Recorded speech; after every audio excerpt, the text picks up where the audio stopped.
હર હર મહાદેવ, હરિઓમ, જય માતાજી। અત્યારે વાગ્યા છે સવારના 7:30 ને આપણે વાડીએ આવી ગયા છે 7 વાગ્યામાં। વહેલા કામ હોય એટલે નીંદરે ન આવે ને કામ આપણે 5 દિવસનું જ છે એટલે 5 વાગ્યામાં ઉઠી જ જવાનું। ત્યાં તો આપણે મરચું પાવડર પેકિંગ થઈ જાય, પછી ખાલી સપ્લાય કરવાનું જ રહે। એટલે દેવાંશી પપ્પાએ 6 વાગ્યામાં ઉઠી જાય છે, આખું ઘર વહેલા જ ઉઠી જાય છે। પણ વહેલા ઉઠીને વહેલા વાડીએ વહી આવી, ત્યાં વાડીએ આવીને તો હમણાં 2 દિવસના લાઇટમાં પ્રશ્નો છે। નકર કીધું આપણે મરચાં આપણે હાંજે ઢાંકીને રાખી દીધા, સવારે વહેલા દળવા માંડી એટલે લાઇટ 6 થી 2 નો ટાઈમ છે। પણ હમણાં કંઈક લાઇટ ફોલ્ટમાં છે ને એટલે અત્યારમાં વહી જાય છે, પણ આપણા માટે સારું છે। એને પપ્પા એ જ કહે છે કે ટાઈમ બદલી ગયો છે। મેં કીધું આપણે હાટું ટાઈમ ન બદલે, પણ કાંઈક પ્રશ્ન હશે, રિપેરિંગ ચાલુ હશે એટલે 10 વાગે લાઇટ આપે, કાલે 6:30 ગઈ એટલે આજે એવું થાય તો સારું। કાલે આપણે 30 મણ દરી નાખ્યું ને આજે 30 મણ દરાઈ જાય તો પ્રશ્ન ન રહે। આવી રીતના 4-5 દી લાઇટનું સેટિંગ વિખાય ને તો આપણું સેટિંગ થઈ જાય છે, લાઇટનું ભલે વિખાય ને અત્યારે કાંઈ। અને અમારો વિસ્તાર પાણી વગરનો એટલે બહુ કાંઈ એવું ન હોય કે ટાઈમે લાઇટ આવી જાય ટાઈમે પાય જ દઈ એમ। ક્યાંક અમુક ઠેકાણે જ વાવેતર હોય અને આપણે ઓણ તલ થાત, પણ આપણે જગ્યા નથી, નકર આપણે તો તલ વાવવા તા। હવે આવતા વર્ષે જગ્યા રાખવી, ચણા થોડાક ઓછા પાસર વાવવાના પણ તલ તો વાવવા ના જ। અને કાલની જેમ આજે ઝાકર બહુ જ આવી છે એટલે એના હિસાબે કામ મોડું થાય। નહીં તો આપણે ચણાનું ઠેસરે આવી છે, પહેલાં અમારા જેઠના ખેતરમાં આવશે, પછી આપણામાં આવશે, પણ આજ તો બપોર પછી આપણામાં આવશે। ઝાકર જ એટલી આવી કે 11 વાગે ઠેસર ચાલુ થાય। એક ઠેસર, વરસાદની આગાહી, ઝાકર બધું ભેગું છે। એમાં ખેડૂ કરે તો કરે શું? અને આમાં બધાને એમ થાય એકને એક વાત, પણ આ દેખીને ઝાર થાય એટલે નો વાત કરવી હોય ને તોય થઈ જાય, કારણ કે એક ચણા હચવાઈ જાય ને બધાય ખેડૂને પડ્યા છે, આપણે એકને નથી પડ્યા। પણ આ હચવાઈ જાય ને આપણે કોમેન્ટમાં આવે છે કે તમે બધું સાચવી લેજો, પણ અમે માણસો મળે એટલા માણસો કહીશી ને બધું સાચવવાની કોશિશ કરીશી કે વરસાદ ન આવી જાય। આ થયો મોલ બગાડવાની તો ઈરાદો કોઈનો હોય જ નહીં, પણ તોય છતાં પછી આપણા હાથમાં ન હોય અને ન હચવાય તો શું કરી? એટલે આપણે જેટલું દળાય એટલું દળીને રૂમમાં ભરી લઈ, બીજું અહીંયા બધું ઢાંકીને પેક કરી દેવું। હજી આ ભારીઓ બધી અહીં પડી છે ને એ ઢાંકીને હરખો પડતો ધૂળનો પારો કરીને તાલપત્રી ઢાંકીને આજ મૂકી જ દેવી છે, એટલે સાટા આવે તો આપણે અહીંયા દોડીને ન આવવું પડે। અને ચણા એ ઢગલો થઈ જાય એ હરખા થઈ જાય, બાસકા ભરી લેવું અને એને ઘરે લઈ જાવ। આપણે ગંગા હાટું ખોડની ગુણ આવી ગઈ છે। આપણે ઓલી ગા દોવા દે છે અત્યારે તો 1-1.5 લીટર દૂધ કરે છે, પણ એના નસીબમાં નથી ખાવાનું। માણસ કે નસીબમાં હોય તો ખાઈ શકે, નકર એ ઠેકાણે આવી છે।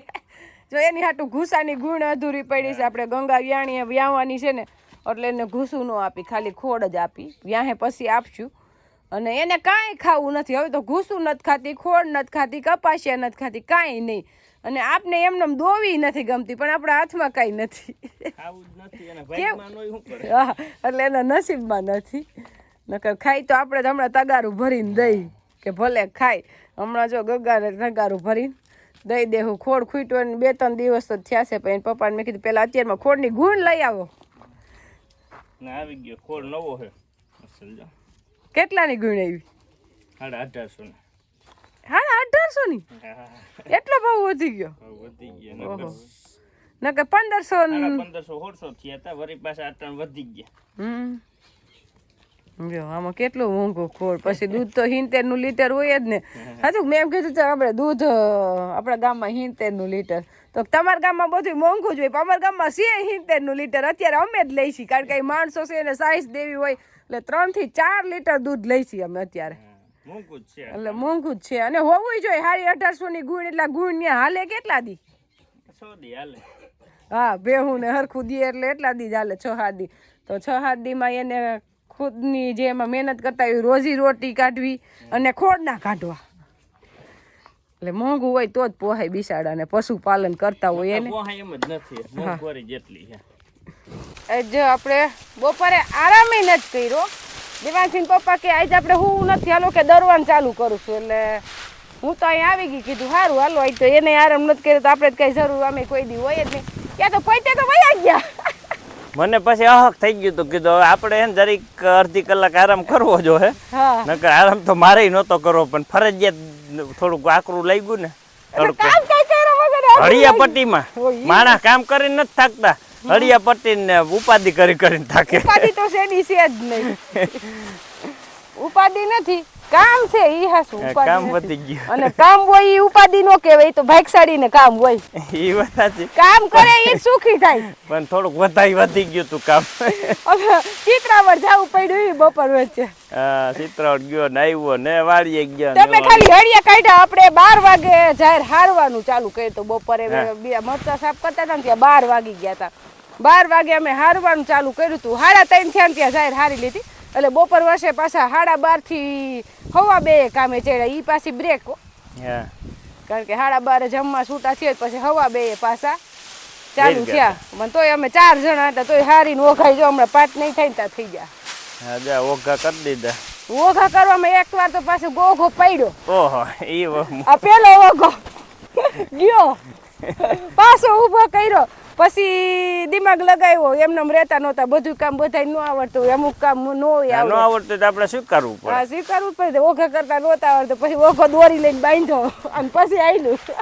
એટલે આ બધા બાંધીને કર્યા. ઓલા બેન કે મને નથી આવડતું. મને ક્યાં આવડે, આપણે હાલો હરખા જ છે બધા. એટલે પછી 4-5 પૂરા ભેગા કરીને બાંધી દીધા. હા, ફરતા મૂકીને પછી બાંધી દીધા. એટલે પૂરો નમે નહીં ને. ત્યાં બધા ઓઘા એમ જ કરેલા છે. અને જો આપણે ગાય માટે કેટલી નીર થઈ ગઈ, ઘણી થઈ ગયો. એટલે હજી તો પાછી આપણે જે આમાં એમાં ફૂટ લેવાની છે ને હજી બીજી વાવવાની છે. પણ પાણી છે ને ગાયું હાટું જ છે. હા, ઓણ ઘટે એમ નથી.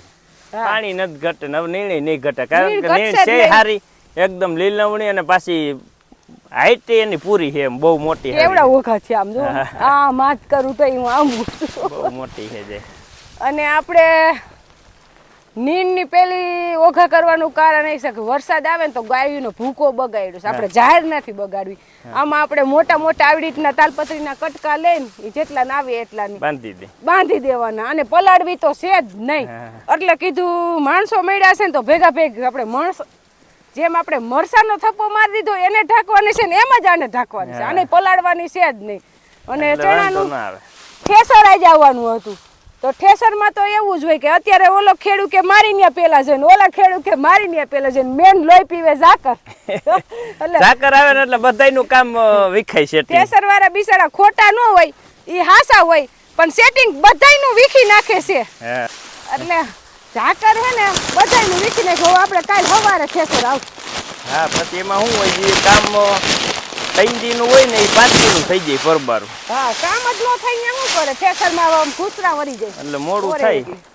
હા, એટલે સવારે બંધ રહી, 1 ટક તો બંધ જ રહે કામ. હા, 1 ટક તો બંધ રહે. 11 વાગે ઠેસર ચાલુ થાય. એની હિસાબે હે ને બધાયનું સેટિંગ વિખાય. એટલે આપણે તો બધું કામ સારું થઈ ગયું. હા, બધા ફરાઈ ગયું ને એ બધું કામ થઈ ગયું. નકર ઓણ હે ને ભૂકો તો ગાયું ને ખાધા જેવો રહ્યો જ નથી. આખું વર્ષ બિસાડા શું કરે. એટલે જ આપણે જાહેર 10 ક્યારા ચણાના ઓછા કર્યા અને જાહેર કરી અને તલય વાવ્યા નહીં અને જાહેર કરી. આપણે સારું ખાવા જોઈએ અને એને બિસાડી ગંધારું બાટાઈ ગયેલ પલળેલું ખાવા દેવાય. એટલે અસર થઈ ગઈ ને ગાયું રાખી હોય ને તો એને સાચવવી પડે ને એનું નીણનું પેલા કરવું પડે. અને જાહેરની નીણ તો અમે સારી ખવડાવવામાં બહુ સારી નીણ. અને હજી થઈ જાય. આ જેટલી અત્યારે થઈ ને એટલી પાછી અહીંયા થઈ જાય. અને વાવશું એ જુદી. હા, એટલે આખું ગોડાઉન ભરી દેવાનું છે આનું. ભરાઈ જાય. કઈ આપણે કપાસ કે કઈ રાખ્યું નથી. ગોડાઉન તૈયાર થાય ને એટલે ગાયુંની નીણથી જ મુહૂર્ત કરવાની છે. આખું ભરાઈ જાય. નહીં ભરાય? મુહૂર્ત સારું થાય. નહીં ભરાઈ જાય. ભરાઈ જાય ને આ ઓઘા જો ને મૂકે 4 ઓઘા હે. એક ભોર એટલે 4 ભોર હે ગાડાના. લે ને એમાં સરસ આવી ભરી દીધી હોય ને અને પેક થઈ જાય એટલે હવા હે નહીં. હા, પછી અંદર કઈ હવાય નહીં. સ્લેપમાં તો જાય નહીં હવા. હવે ગાયું સુખી થઈ જાય. અત્યારે લગન બધાએ દુઃખ સહન કરી લીધું. હવે વાંધો નહીં. હવે બધાય સુખી થઈ જાય. બની જાય ને એટલે નહીં. હો, સુખી 4 ઓઘા થયા. હારામ હારું થઈ ગયું. એ તો હારામ હારું જ હોય ને. અને આમ જો કે વાડીએ કામ કરીએ એટલે ઘરમાં બેઠા ને એને એમ લાગે કેવો તડકો છે, પણ એવો બધો તડકો નથી. આપણે જે કામ કરતા હોય ને એટલે નો વાંધો. ચણા વાટતા હતા ને ઈ વાતાવરણ નથી. આ 2 દિવસ ત્યાં હું જોઉં છું ઠંડુ થઈ ગયા. વરસાદની આગાહી છે ને એટલે આગાહી છે ને એટલે થોડીક પવનની સ્પીડ વધી એટલે. અને ઈ ઠંડો પવન છે. લૂ તો આજે આવતી જ નથી. એટલે કામ કરવા માંડી કઈ નડે નહીં. કામ કરવું જોઈએ. નકર પછી હું અહક થઈ જઈ. અહક થઈ.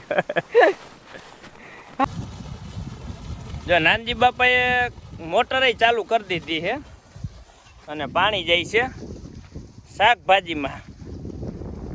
શાકભાજી આપણું છે ને ગુવાર ને ભીંડો ને મૈડા ફૂલ ઉઘડવા, એટલે લગભગ હવે અઠવાડિયામાં શાકભાજી લગભગ અઠવાડિયા પર ઉતરશે કે નહીં નાનજી બાપા? હા, ગુવારમાં તો ઝીણી ઝીણી સિંગુય મીંડી દેખાવા, અને રીંગણા કોઈ ખાવાનું નથી એટલા રીંગણા ઉતરે. હા, બધાને કેવું આ લેતા જાવ એટલે પાછા ઉતરે ને, તૂટે ને તો પાછા ઉતરે. અને ખડે હવે તો વાઈટે નથી પોકતા, એવડું ભાગ્યું. આપણે જાહેરનું કામ પૂરું કરીને ગયા મરચું પાવડર પેકિંગ કરવા. એટલે એક તો પ્રશ્ન આપણે વાડીનું રહ્યું ને એટલે લાઇટનો થોડોક રે, લાઇટ વહી ગઈ એટલે અંદાજે 50-60 કિલો પેકિંગ થયું તેલ મિક્સ કરીને, ત્યાં લાઇટ વહી ગઈ. નકર આપણે તો 8 વાગ્યા લગન રોકાઈ જાત એવું કાંઈ નહીં, કારણ કે આપણે જે ધંધો આદરો છે એમાં પછી પાછું વારીને જોવાનું ન હોય. હાથમાં કલર ચટણીનો બેસી ગયો લાલ લાલ, અને પાછા અહીંયા આવીને બેસી ગયા હતા. નાનજી બાપા કે હું તમારા જેવડા હતા તે તો હું ઠાકતો નહીં, કે ઠાકવાનું તો નામ નહીં લેવાનું. એટલે કીધું ઠાયકા નથી, પણ આ થોડુંક મરચું પાવડર છે એટલે ઉડે એટલે એનાથી પ્રશ્ન રે. કંટાળી મતલબ તીખાશ થોડોક ટાઈમ રે, બહુ વાંધો નથી. રાતના નીંદર આવી જાય, રાતના નીંદર તો એમ કે ઠાકોડાની આવી જાય છે. મોબાઈલ જોવાનો ટાઈમ નથી રહેતો, મોબાઈલ મૂકી દઈ, એમને નેટ પડ્યું રે. કારણ કે થાકી ગયા હોય આખો દિવસના, બપોરે આરામ થઈને સવારના 5 વાગ્યાની વાત, તે સાંજે 9:30 10 તો પછી નીંદર આવે જ. 11 વગાડો હોય ને તો વાગે નહીં, હાથમાં જ મોબાઈલ પડી જાય. અને પ્રશ્ન એ કે આપણે મરચું પાવડરમાં મીઠું નાખતા નથી, ગમે એને લેવું હોય. આપણે મીઠાના પૈસા નથી જોતા, આમાં કેવી મહેનત પડે એ તો બધી બહેનોને ખબર જ હોય. કારણ કે ઘરનું 5 કિલો એ સાચવી લે ને ત્યાં એને તોભા થઈ જાય. આપણે જે મરચું પાવડર દર્યું ને એ 60 મણ છે, એટલે દરીને તૈયાર થઈ ગયું, હજી પેકિંગ કરવાનું છે. એટલે 60 મણ દર લઈ ને પેકિંગ કરી લઈ તા કેવી હાલત થઈ જાય, 5 કિલોમાં તોભા થઈ જાય. ત્યાં દેવાનસિંહ પપ્પાની હાલત જોઈ લ્યો. આરી નજર આમ છે, કલર આ મહેંદી નથી કરી પણ આ મહેંદી જેવા હાથ દેખાય છે. આ ચટણીનો કલર છે. હા, પણ કઈ વાંધો નહીં, બેદી થાય, બેદી પછી કઈ પછી એને 60 મણ હે ને 5-6 દી વેચશું અઠવાડિયું, પછી પાછું અઠવાડિયા પછી રાઉન્ડ લેવું. કઈ ઉપાધિ નથી. અઠવાડિયા પછી પાછા હતા ઈ ને, એમાં તો અમે શોર્ટ વિડિયા મૂકતા નથી. તો કામ કરવું કે ઓર્ડર લખવા, જવાબ દેવા, કીધું માલ તૈયાર થઈ જાય ને પછી જ મૂકી. અને કોમેન્ટ હતી કે તમારો ભાવ વધારે છે, પણ આપણો ભાવ નહીં, અમે એમ નથી કેતા અમારું લ્યો, તમારે માંડવે ભાવ પૂછીને પછી લેવાનું. ત્યાં તો હજી કોલ્ડ સ્ટોરેજ નું 4 નું હોય ને આપણે તો ઓન નું જ મરચું છે. ક્યાંય કોઈ જરીએ એમાં દગો નહીં આવે. આપણી વાડીનું મરચું દરાઈને આવશે ને આપણી વાડી એ જ આવશે. અને આપણે મીઠાના પૈસા નથી જોતા, એટલે જ મીઠું નથી નાખતા. મીઠું ફેરવવું હોય ને ઘરે ફેરવી લે, આપણે મીઠું ફેરવવું નથી. કારણ કે મીઠું આવે 10 નું કિલો, એટલે એમાં કેટલા ટકા નખાતું નાખતા જ નથી, ખબર જ નથી, પણ એ જોતા નથી. એમ નાખો તો તમે કિલે 10-20 ગ્રામ તો નાખો જ ને, જાજુ નો નાખો. હા, એટલે ટોટલ મારે તો કેવડું મીઠું થઈ જાય, પણ આપણે જોતા જ નથી એટલે પ્રશ્ન જ નથી. હે તમને કહું, થાકી ગયા એનું કારણ શું છે? અત્યારના ખોરાક. અત્યારે 2 રોટલા ખાઈ શકો તમે? પેલા તો 2 રોટલા ને ઘી ને માખણ ને દૂધ ને એવું બધું ખાય. અને અટાણે તો ખાવા કુરકુરિયા એવું બધું, ગરહટ ઓલું લાગે ને ખહરટ એવું બધું ખારું ખારું. બધાયનો જમાનો હોય. બાની નાના હતા તે ખાંડનો જમાનો આવ્યો હતો. ઈ કે મહેમાન આવે ને એને જ ખાંડ દેવાની, ઘરના જ બધા ગોળ ખાવાનું મહેમાનીમાં. એમ પેલા ગોળ ભાતની મહેમાની દેતા ને એમાં. અને હવે તો બધા ગોળ માથે પાછા ગયા છે, ખાંડ ઓછી કરી નાખી. એટલે ખાંડ નવી નીકળી હતી ને એટલે એમ કે હારી ગણાતી છે. પણ હવે ખબર પડી ગઈ કે ખાંડ કરતા ગોળ હારો એમ. ત્યારે કોઈને ખબર નહોતી.